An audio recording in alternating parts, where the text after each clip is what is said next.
Aleppo ये शहर है सीरिया में, जो सीरिया के सबसे बड़े शहरों में से एक माना जाता है। लेकिन हाल ही में एक फोर्स ने इस पूरे शहर पर कब्जा कर लिया।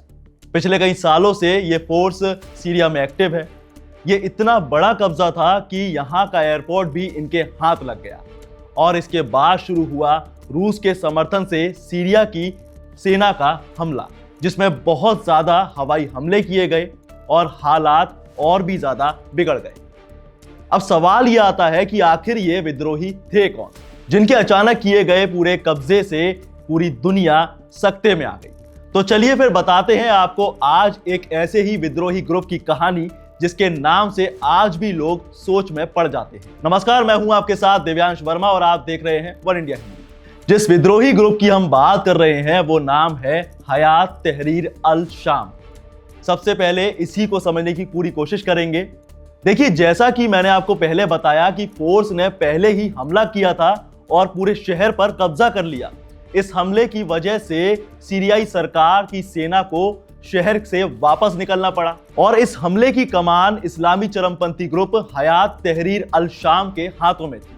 ये वो संगठन है जिसका इतिहास सीरियाई संघर्ष से बेहद लंबा है। इस ग्रुप की शुरुआत साल 2011 में हुई थी। उस वक्त इसे जमात अल नुसरा के नाम से जाना जाता था। यह ग्रुप चरमपंथी संगठन अल कायदा का प्रत्यक्ष सहयोगी था और बड़ी बात यह है कि इस ग्रुप को बनाने के पीछे इस्लामिक स्टेट यानी आईएस ग्रुप के नेता अबू बकर अल बगदादी का बहुत बड़ा हाथ रहा है।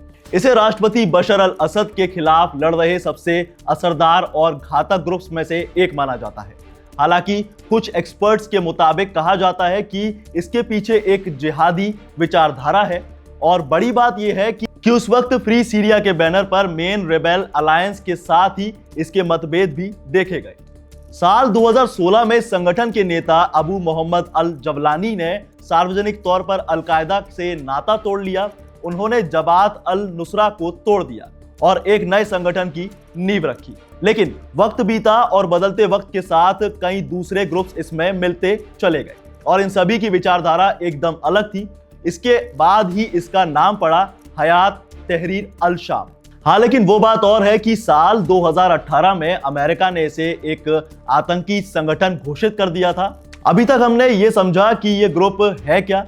अब हम बात करेंगे कि हयात तहरीर अल शाम का मकसद क्या है। तो भाई, मैं आपको यह भी बता दूं कि यह ग्रुप सीरिया में इस्लामिक शासन स्थापित करना चाहता है। यह सलाफी जिहादी है जिसका मकसद असद सरकार को हटाकर सीरिया को इस्लामिक शासन के तहत लाना है। इसके बारे में यह भी कहा गया है कि यह अल कायदा की तरह ही पूरी दुनिया में वैश्विक इस्लामी खलीफा का शासन चाहता है। सीरिया की ज्योग्राफिकल सिचुएशन हमें एचटीएस के विस्तार के बारे में बताती है।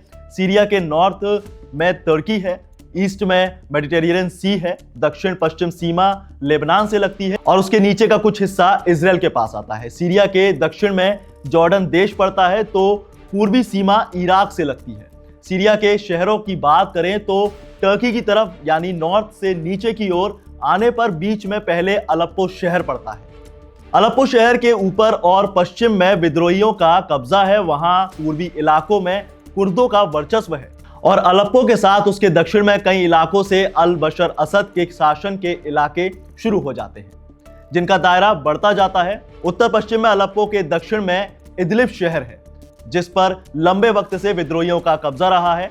बीते 4 सालों से लग रहा था कि सीरिया किसी शांति की ओर कदम बढ़ा रहा है, लेकिन 2020 में रूस और तुर्की के बीच हुए युद्ध विराम से समझौते के बाद शांति की उम्मीद बढ़ गई थी। हालांकि धीरे धीरे हालात बिगड़ते चले गए। इजराइल हिजबुल्लाह संघर्ष बढ़ने से भी यहां इनस्टेबिलिटी काफी बढ़ती चली गई। हालांकि 27 नवंबर से हालात और भी ज्यादा बिगड़ने लगे और जंग में तेजी देखी गई। तो अब देखने वाली बात यह होगी कि समय चक्र और किस तरफ घूमता है।